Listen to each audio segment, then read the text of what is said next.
and you kind of respond. With that example, are you sweet? Does it work from like does it still work? Do you people support you with like going at that the same thing? Or does it have to be?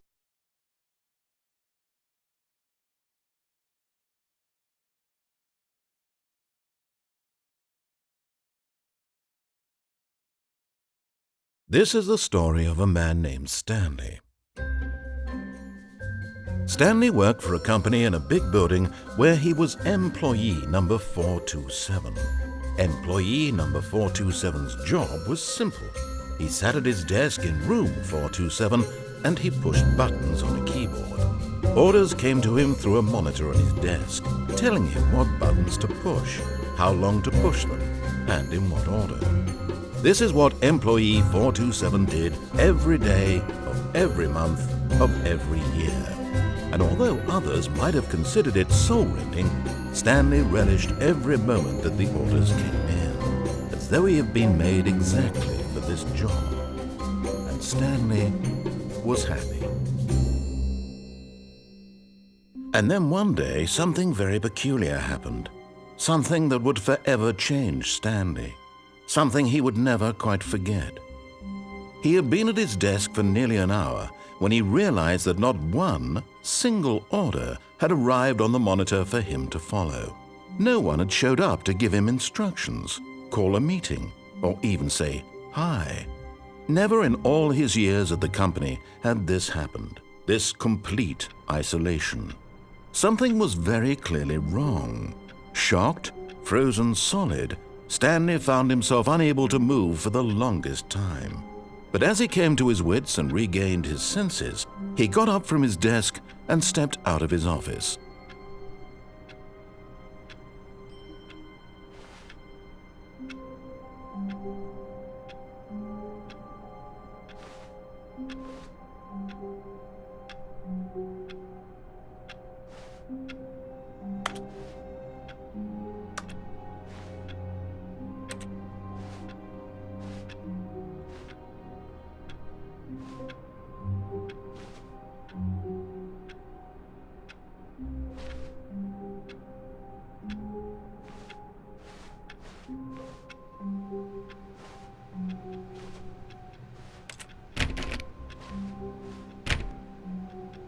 All of his co-workers were gone. What could it mean? Stanley decided to go to the meeting room. Perhaps he had simply missed a memo.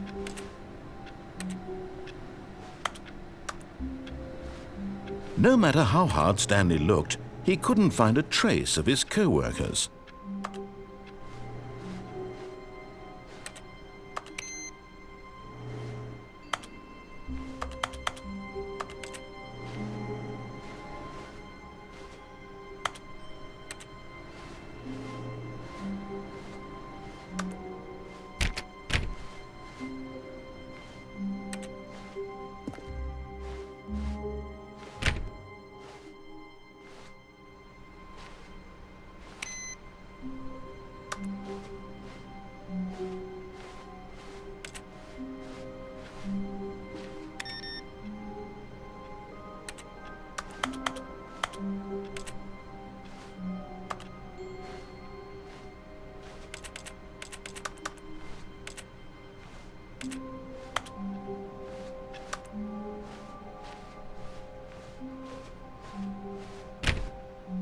Stanley went around touching every little thing in the office, but it didn't make a single difference, nor did it advance the story in any way.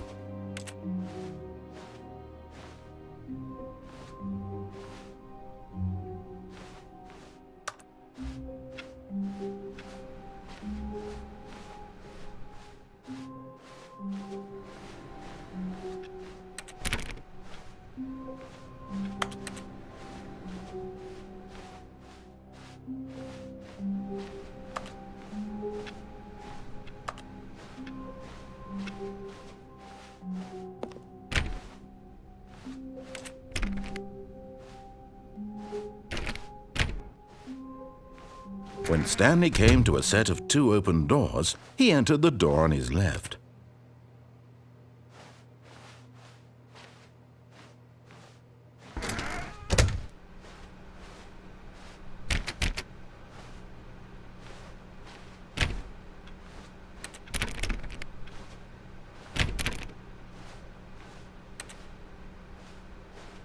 Yet there was not a single person here either.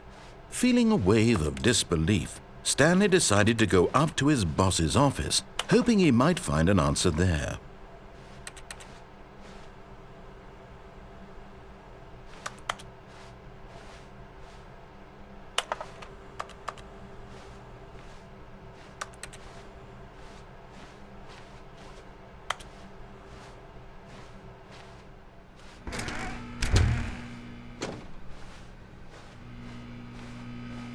Stanley stepped into the broom closet, but there was nothing here, so he turned around and got back on track.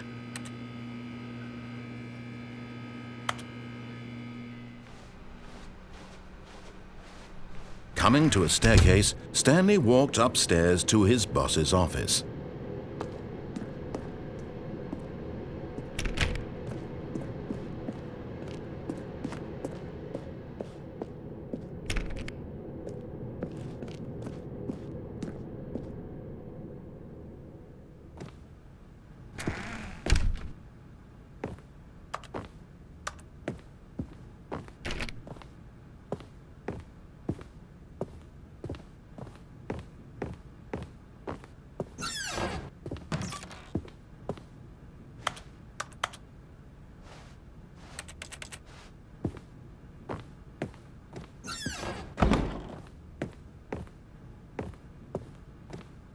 Stepping into his manager's office, Stanley was once again stunned to discover not an indication of any human life. Shocked, unraveled, Stanley wondered in disbelief who orchestrated this, what dark secret was being held from him. What he could not have known was that the keypad behind the boss's desk guarded the terrible truth that his boss had been keeping from him, and so the boss had assigned it an extra secret PIN number, 2845. But of course, Stanley couldn't possibly have known this.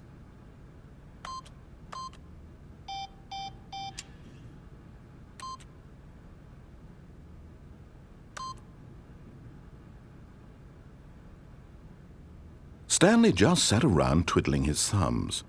Trying to input anything on the device was useless, since he could never possibly know that the combination was 2845.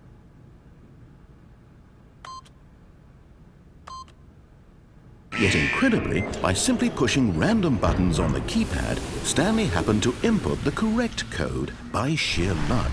Amazing! He stepped into the newly opened passageway.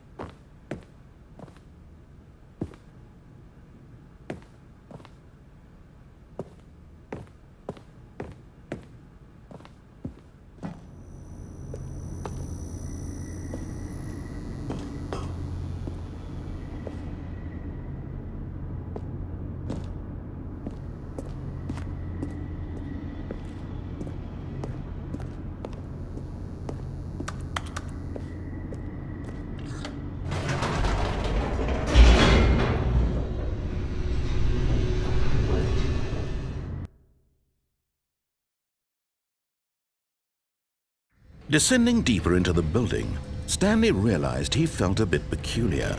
It was a stirring of emotion in his chest, as though he felt more free to think for himself, to question the nature of his job. Why did he feel this now, when for years it had never occurred to him? This question would not go unanswered for long.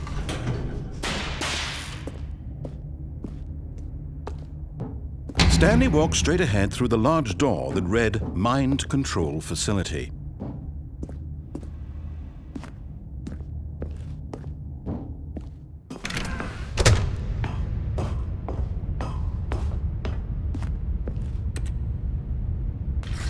The lights rose on an enormous room packed with television screens. What horrible secret did this place hold? Stanley thought to himself. Did he have the strength to find out?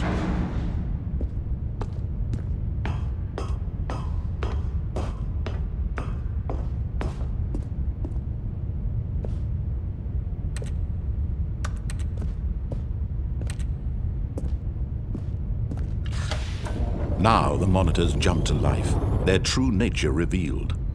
Each bore the number of an employee in the building. Stanley's co-workers, the lives of so many individuals reduced to images on a screen, and Stanley, one of them, eternally monitored in this place where freedom meant nothing.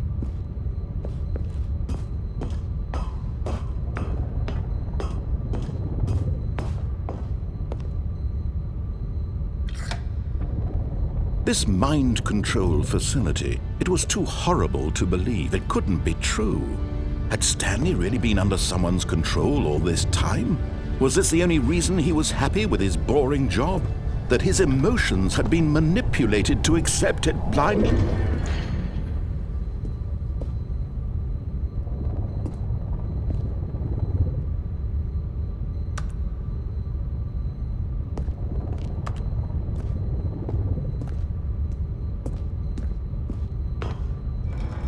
No, he refused to believe it. He couldn't accept it. His own life in someone else's control? Never! It was unthinkable. Wasn't it? Was it even possible? Had he truly spent his entire life utterly blind to the world?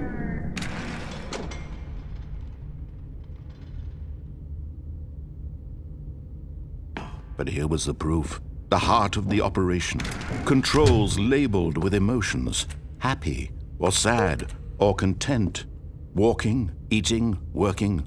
All of it monitored and commanded from this very place.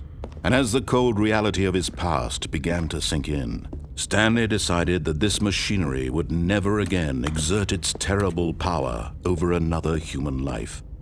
For he would dismantle the controls once and for all.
And when at last he found the source of the room's power, he knew it was his duty, his...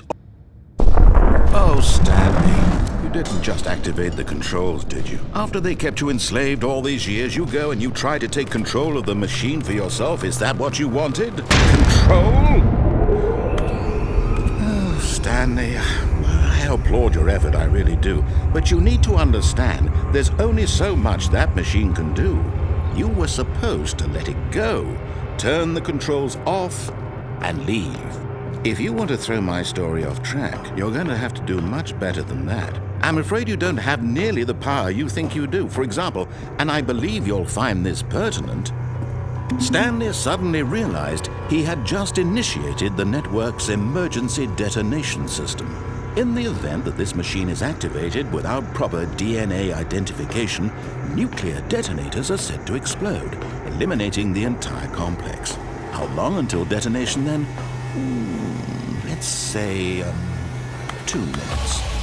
Now this is making things a little more fun, isn't it, Stanley? It's your time to shine. You are the star. It's your story now. Shape it to your heart's desires. Oh, this is much better than what I had in mind. What a shame we have so little time left to enjoy it. Mere moments until the bomb goes off. But what precious moments each one of them is. More time to talk about you, about me, where we're going.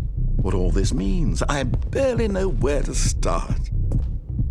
What's that? You'd like to know where your co-workers are? A moment of solace before you're obliterated? All right, I'm in a good mood. You're gonna die anyway. I'll tell you exactly what happened to them. I erased them. I turned off the machine. I set you free. Of course, that was merely in this instance of the story. Sometimes when I tell it, I simply let you sit there in your office forever, pushing buttons endlessly and then dying alone. Other times, I let the office sink into the ground, swallowing everyone inside, or I let it burn to a crisp. I have to say this, though, this version of events has been rather amusing. Watching you try to make sense of everything and take back the control wrested away from you, it's quite rich. I almost hate to see it go. But I'm sure whatever I come up with on the next go-around will be even better. My goodness, only 34 seconds left. But I'm enjoying this so much. You know what? To hell with it. I'm going to put some extra time on the clock, why not? These are precious additional seconds, Stanley. Time doesn't grow on trees. Oh dear me, what's the matter, Stanley? Is it that you have no idea where you're going or what you're supposed to be doing right now? Or did you just assume when you saw that timer that something in this room was capable of turning it off? I mean, look at you. Running from button to button, screen to screen, clicking on every little thing in this room. These numbered buttons, no, these colored ones, or maybe this big red button, or this door. Everything, anything, something here will save me. Why would you think that, Stanley? That this video game can be beaten? Won? Solved? Do you have any idea what your purpose in this place is? Stanley, you're in for quite a disappointment. But here's a spoiler for you. That timer isn't a catalyst to keep the action moving along. It's just seconds ticking away to your death. You're only still playing instead of watching a cutscene because I want to watch you for every moment that you're powerless. To see you made humble. This is not a challenge. It's a tragedy. You wanted to control this world, that's fine. But I'm going to destroy it first, so you can't. Take a look at the clock, Stanley. That's 30 seconds you have left to struggle. 30 seconds until a big boom and then nothing. No ending here, just you being blown to pieces. Will you cling desperately to your frail life, or will you let it go peacefully? Another choice. Make it count, or don't. It's all the same to me, all a part of the joke. And believe me, I will be laughing at every second of your inevitable life from the moment we fade in until the moment I say, happily ever after.